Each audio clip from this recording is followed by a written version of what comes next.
Chercheuses et chercheurs de vérité, salam alaikum. Je fais une nouvelle vidéo en réponse d'un hadithiste sunnite qui m'a fait un commentaire. Il s'appelle Yugata.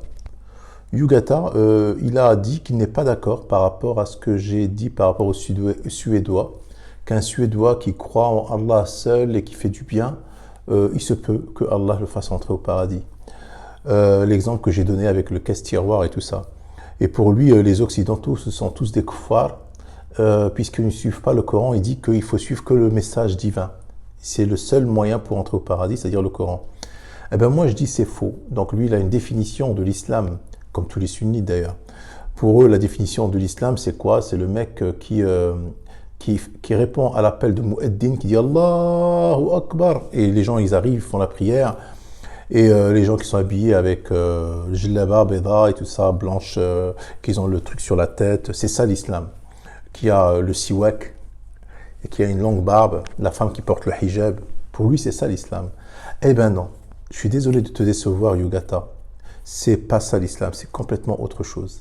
Je sais que ça te choque quand j'apporte toujours des nouveautés. Dans toutes mes vidéos, il y a quelque chose de nouveau, il y a quelque chose qui va à l'encontre de ta croyance, la croyance de tes ancêtres. Je sais que ça te choque, mais c'est comme ça. Je te donne un exemple. Imaginons, pendant des années, ta femme te trompe. T'es trompé par ta femme. Elle sort avec un ou plusieurs mecs. Pendant toutes ces années, elle t'a trompé. C'est valable pour les femmes aussi, hein, leur mari les trompe. Imaginons. Et puis il y a un mec qui arrive, ou une femme, elle te dit, écoute, je suis désolé de te dire la vérité, mais c'est la vérité, hein. Ça fait des années que ta femme te trompe. Toi, la première chose que tu vas faire, déjà, tu vas pas le croire. D'accord? Et tu vas avoir de la haine envers lui qui t'apporte une nouvelle comme ça, parce que pour toi, il a calomnié, parce qu'il te touche dans ta dignité. Donc, tu vas t'attaquer à lui. Tu vas être choqué déjà, en premier lieu, et tu vas t'attaquer à lui. Eh bien, c'est pareil. Toutes ces années, tous ces siècles, le shaitan, il vous a trompé. Iblis, celui qui a des cornes comme ça, il vous a trompé. Pendant tous ces siècles. Il est évident qu'un coraniste, parce que nous, à l'époque, on ne pouvait pas s'exprimer, il n'y avait pas d'Internet. Un coraniste ne pouvait pas aller dans un marché et dire aux gens, écoutez, en fait, vous êtes fait duper par Shaitan, din islam, moi j'ai lu le Coran plusieurs fois, din islam, ils vont lui couper la tête. Le mec qui dit ça dans un marché, dans un pays musulman, on lui coupe la tête. On attend, le jour même, on lui coupe la tête. On n'attend pas le lendemain où il y a un jugement, on lui coupe la tête tout de suite, on l'achève. Je dirais même... on le lynchera. On le lynchera dans la rue. Lynchage, c'est quoi lynchage? On le tabassera jusqu'à la mort. On dira que c'est un kéfir. Donc évidemment que tu n'as jamais entendu des paroles, celles que je dis dans ma chaîne, que c'est la première fois que tu les entends de ta vie. C'est normal que ça te choque. Parce que tu les as jamais entendues dans le passé. C'est quelque chose qui... Mais je te dis une chose. Dans l'avenir, grâce à Internet, grâce à la liberté d'expression, grâce à l'évolution technologique, des mecs comme moi, il y en aura de plus en plus. Il y a beaucoup déjà dans le monde arabe, il y en a de plus en plus. Ce n'est plus un choc pour les internautes qui cherchent la vérité. Ils savent que la vérité se trouve un peu partout. Il suffit juste de surfer un petit peu, même chez les sunnites. Hein, il y a des sunnites qui commencent à se pencher un petit peu vers le coranisme, mais tout en gardant leur sunnisme. Bon, après ça, c'est entre eux et Allah. C'est pas moi le juge. Moi, je suis pas un juge. Hein. C'est entre eux et Allah. Bon, tu te trompes, Yogata, quand tu dis, alors il m'a sorti un verset, le verset Sourate 3, verset 85, quand il me dit, certes, la religion acceptée d'Allah, c'est l'islam. Alors il me dit, tu dis vraiment n'importe quoi et beaucoup de mensonges. Et il me demande de lui répondre. Bon, on va aller tout de suite dans le verset concerné, c'est Sourate 3. Voilà, 85. Alors, et quiconque désire une religion autre que l'islam ne sera point agréé, et il sera dans l'au-delà parmi les perdants. Alors, ce que je vais te dire, Yogata, tu m'as sorti un verset, et j'ai fait une vidéo où ils vous ont dupé en mettant des numéros de versets, en mettant des voyelles. Si tu enlèves les numéros de versets, les virgules, les voyelles, les entre parenthèses, tout ça, tu vois plus clair. Donc là, déjà, il faut lire le 84, 85 et 86 pour mieux comprendre, déjà. Rien que là, après je vais te sortir d'autres versets. Alors dans le 84, il dit Allah, dit, nous croyons en Allah, il y a ce qu'on a fait descendre sur nous, à ce qu'on a fait descendre sur Abraham, Ismaël, Isaac, Jacob et les tribus, et ce qui a été apporté à Moïse, à Jésus et aux prophètes, de la part de leur Seigneur. Nous ne ferons aucune distinction entre eux, et c'est à lui que nous sommes soumis. C'est à Allah que nous sommes soumis. Et quiconque désire une autre religion que l'islam ne sera point agréé, et il sera dans l'au-delà parmi les perdants. Déjà, je parle de là, après je vais aller dans le 86. Alors là, l'islam, il te l'a décrit, Allah, c'est quoi? L'islam, c'est ce qui a été descendu sur Abraham, Ismaël, Isaac, Jacob, et ce qui a été apporté à Moïse et à Isa. Eh oui, je sais que ça te choque, mais c'est comme ça. L'islam, c'est tout ça. L'islam, c'est ce qui a été apporté à Moïse, à Isa, à Ibrahim, à Jacob, tout ça, c'est ça l'islam. L'islam, ce n'est pas ceux qui vont à la mosquée, Allahu Akbar, Sami Allahu liman hamid, c'est pas ça l'islam. Toi, dans ta tête, c'est ça l'islam parce que tu as grandi dedans. Mais si tu lis le Coran en étant pragmatique, avec suffisamment de recul, le Coran, il t'explique c'est quoi l'islam. Allah, il t'a dit que son livre, Mufassal, est détaillé, son livre est clair. Si tu ne crois pas déjà que Allah te dit que son livre est clair et détaillé, déjà tu ne crois pas au Coran. Donc tu rejettes une partie du Coran, la partie la plus importante. On va maintenant dans le 86.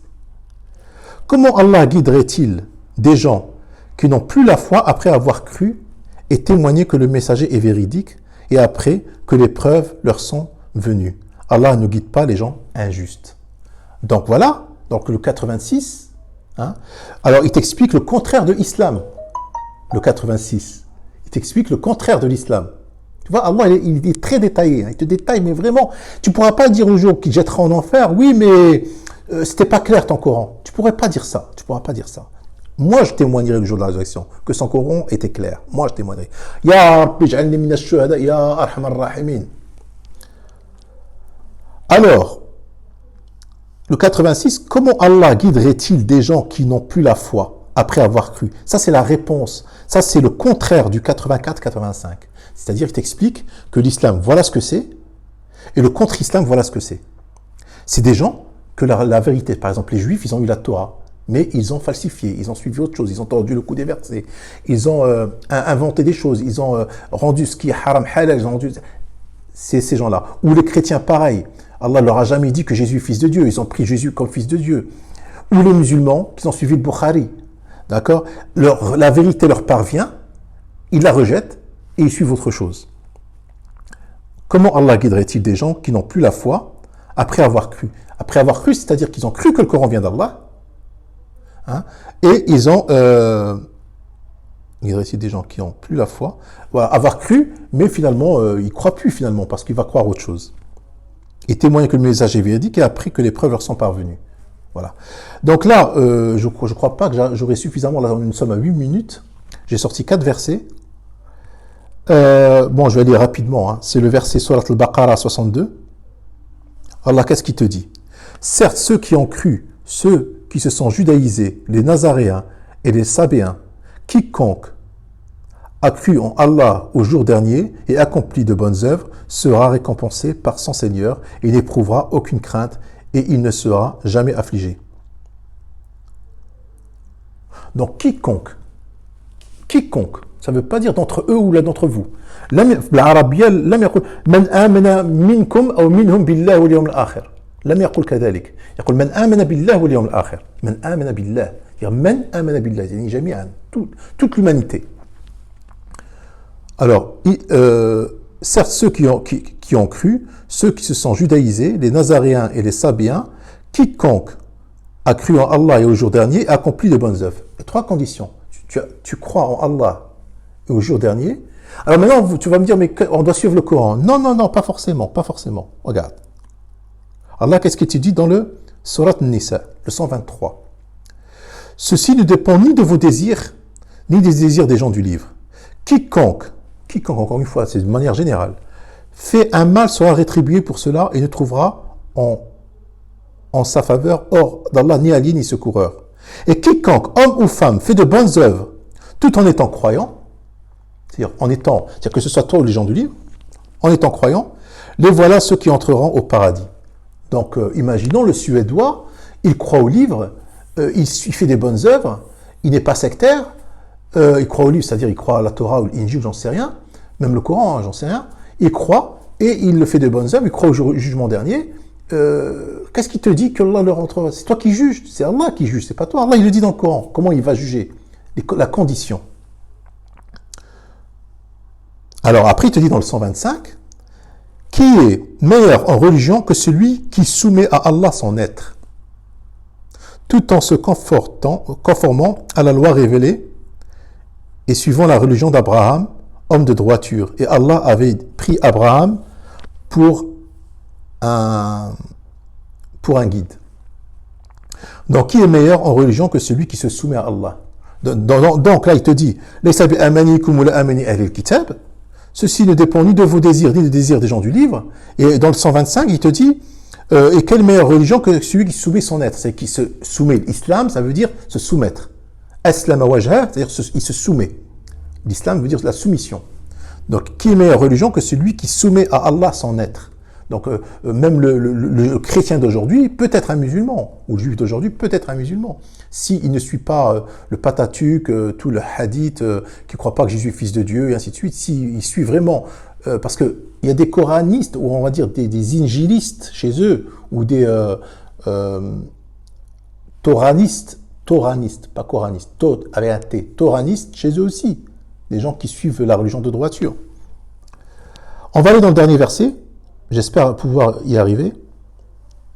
Regardez, le jour de la résurrection, qu'est-ce qui va se passer? Et tu verras chaque communauté agenouée, c'est le jour de la résurrection. Chaque communauté sera appelée vers son livre. On vous rétribuera aujourd'hui selon ce que vous œuvriez.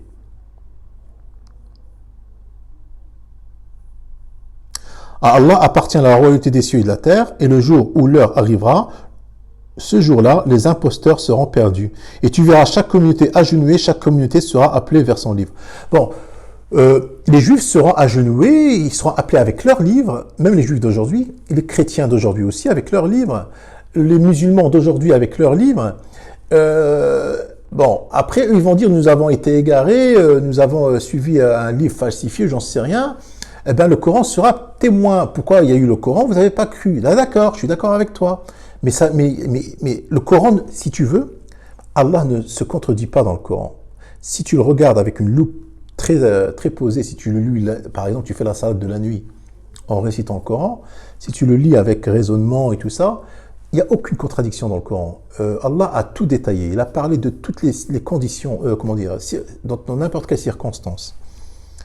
Donc voilà, je t'ai répondu à ta question, Yogata. L'islam, ce n'est pas ce que tu crois. L'islam, ce n'est pas celui qui a le siwak en train de faire ses dents là, et qui se torche la main avec la main gauche, qui va se torcher avec la main gauche parce qu'on ne veut pas qu'il mange avec la main droite, parce qu'il mange avec la main droite le couscous, on le mange le couscous chez les Arabes, on le mange comment? On le mange avec la main, on est d'accord? On le mange avec la main droite. Donc ils ont sorti un hadith qu'il ne faut pas se torcher le cul avec la main droite, parce que lui il se protège, il n'a pas envie de manger de la merde, tu comprends ça?